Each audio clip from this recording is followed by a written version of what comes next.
Good morning mga kapuso. Happy Monday morning.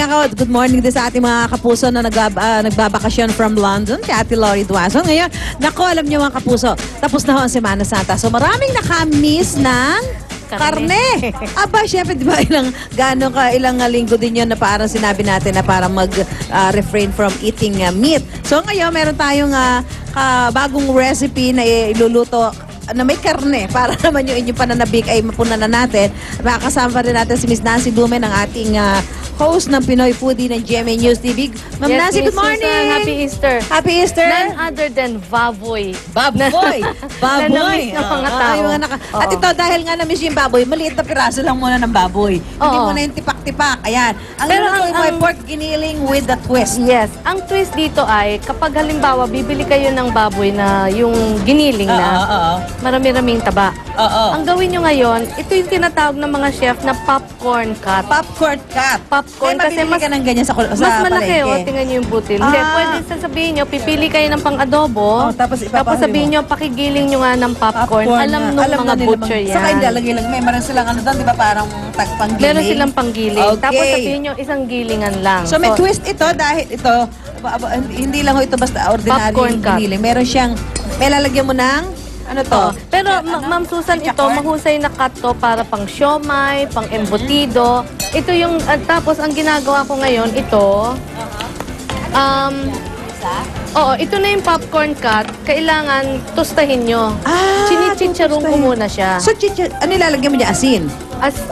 Konting toyo at saka konting patis para magkakulay. Okay. Tapos chinichicharong ko. After that, paggisa ko nito, bawang sibuyas, kamatis. bawang sibuyas, kamatis, tubig. Tubig. Pagbitin yung inyong kamatis, lagyan nyo ng tomato paste. 1 tablespoon per kilo of karne. Okay, pagkatapos niyan, After that, at saka nyo ilagay ngayon ang iyong tinostang tinusta na hindi na masyadong mamantika kasi oo nga, natanggal na yung kasi syempre di ba pag kumakain tayo na may baboy, lagi tayong conscious doon sa mantika na nanggagaling sa taba ng baboy. Although masarap yun.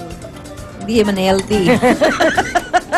Masarap lang yun, nakakatukso lang yan. So, ayan na, inilagay mo na after igisa yung bawang sibuyas, kamatis, at may tubig na, ilalagay mo na to, and then, Miss Nancy, so luto na siya. Ngayon, Miss Susan, ang isa sa mga talagang traditional na nilalagay sa giniling ay patatas. ang patatas. Yes. Pero dapat fried. Oo naman. Ngayon, kung tinatamad kayong mag-fry, ang gamitin ay none other than cornic. Cornic. Diba?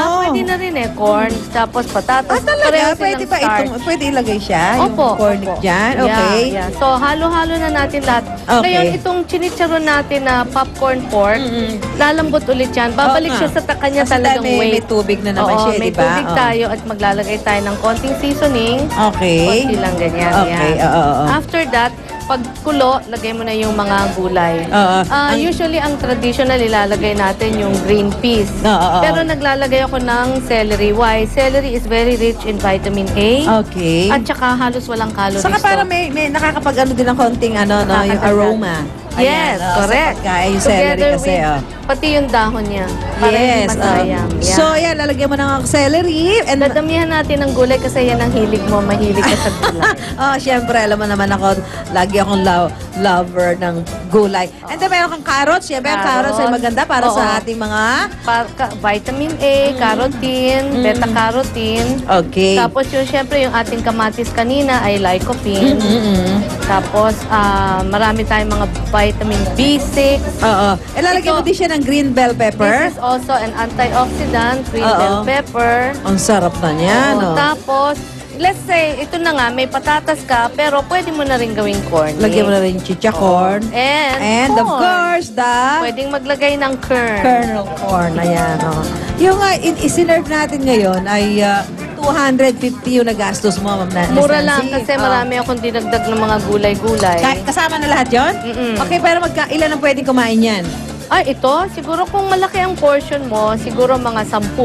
Kung maliit ang portion, pwedeng 15. Ay, doon sa mga ladies natin kaya, ilan na makakakain yan? 10 yan? Kasi yung iba dyan, di ba, kita mo, katawan ni Luwan, katawan ni Susie. Pero kumakain ng kanin yung mga yan. Ayan, Yan. ako. So, yan ang ating So, magugustuhan din ng mga bata yan, ano? Yeah, ang tandaan nyo na lang talaga, chicharonin nyo muna yung baboy para maalis yung mantika. Para matanggal yung mantika. Kaya pala hindi na siya masyadong mamantika. Yes. Yan. So, ito na yung ating, siyempre may nakasalang. Ay, ayan na yung finish. Ito yung ating finished product. Okay. Ready na ho ito na kainin ng ating mga sexy ladies. Yes, ma'am. Pati ikaw na rin. Pwede ako na rin? Oo. Kanin Ayan na lang. na, ang Kanin. ating pork giniling with a twist na mayroon chicha corn and corn. And popcorn And pork. popcorn pork. Pork. Ayan. Yeah. Nako, ayan. Pwede na daw sa mga nakamis ng ating mga may pagkain. May karne. Ayan, may karne tayo ngayon. Medyo kahit maliliit na piraso at hindi na masyadong mataba.